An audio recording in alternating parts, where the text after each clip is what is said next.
കൊച്ചിയിലെ white collar ലഹരി ഇടപാട് കേസിൽ മുഖ്യമന്ത്രി കെവിനെ കുറിച്ചുള്ള കൂടുതൽ വിവരങ്ങൾ പുറത്ത്. ഇന്ത്യയിലെ മികച്ച മാനേജ്മെന്റ് വിദ്യാഭ്യാസ സ്ഥാപനമായ IIM-ലെ പൂർവ്വ വിദ്യാർത്ഥിയായ കെവിൻ 2.5 ലക്ഷം രൂപയിലേറെ മാസശമ്പളം പറ്റുന്ന വ്യക്തിയാണ്. തിരുവല്ല സ്വദേശി ഗീതു എന്ന യുവതിയിലേക്കും അന്വേഷണം വ്യാപിപ്പിച്ചു. ഉന്നതരുമായുള്ള ബന്ധത്തിലൂടെയാണ് ലഹരി ഇടപാടിലേക്ക് കെവിൻ കടന്നത്. ബംഗളൂരുവിൽ നിന്നാണ് ലഹരി എത്തിക്കുന്നതെന്ന് കെവിൻ മൊഴി നൽകി. എന്നാൽ കെവിന്റെ മൊഴിയിൽ വൈരുദ്ധ്യമുണ്ടെന്ന് പോലീസ് പറയുന്നു. കൊച്ചിയിലെ ലഹരി പാർട്ടിയിൽ നിന്ന് കെവിൻ കഷ്ടിച്ച് രക്ഷപ്പെടുകയായിരുന്നു.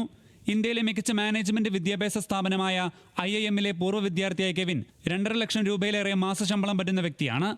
അമ്മ മരിച്ചതിനാൽ പിന്നെ 1 വർഷമായി കെവിൻ ഒറ്റയ്ക്കായിരുന്നു. ഇതിനിടയിലാണ് ലഹരി വിൽപ്പന ആരംഭിച്ചത്. DJ പാർട്ടി നടക്കുന്ന ഇടങ്ങളായിരുന്നു പ്രധാന വിൽപ്പന കേന്ദ്രങ്ങൾ. അതേസമയം ചോദ്യം ചെയ്യലിൽ തനിക്ക് ലഹരി സപ്ലൈ ചെയ്തിരുന്നത് ഡൽഹി, ബാംഗ്ലൂർ കേന്ദ്രീകരിച്ച് പ്രവർത്തിക്കുന്ന ഗീതുവും സംഘവുമാണെന്ന് കെവിൻ മൊഴി നൽകി. തൊടുപുഴയിലെത്തിയാണ് ലഹരി വാങ്ങുന്നത് എന്നും മൊഴിയിലുണ്ട്. തിരുവല്ല സ്വദേശിയാണ് ഗീതു. കൂടുതൽ സാമ്പത്തിക നേട്ടം ലക്ഷ്യമാക്കിയാണ് ലഹരി കച്ചവടത്തിന് ഇറങ്ങിയതെന്ന് കെവിൻ പറഞ്ഞു. അന്വേഷണം ഗീതുവിലേക്കും സംഘത്തിലേക്കും വ്യാപിപ്പിക്കാനും അന്വേഷണ സംഘം തീരുമാനിച്ചിട്ടുണ്ട്. ലഹരി ഇടപാടിന്റെ കേന്ദ്രമായി കൊച്ചിയെ മാറ്റുകയായിരുന്നു കെവിൻ അടക്കമുള്ള പ്രതികളുടെ ലക്ഷ്യം. DJ പാർട്ടി നടക്കുന്നയിടങ്ങൾ ലഹരി വിൽപ്പന കേന്ദ്രങ്ങളാക്കി മാറ്റാനുള്ള ശ്രമവും ഇവർ നടത്തിയിരുന്നു. പോലീസ് അന്വേഷണം കൂടുതൽ പേരിലേക്ക് നീളുകയാണ്. കൂടുതൽ അറസ്റ്റുകൾ വരും ദിവസങ്ങളിൽ ഉണ്ടാകും. ഷാഹിൻ ആന്റണി, ന്യൂസ് മലയാളം, കൊച്ചി.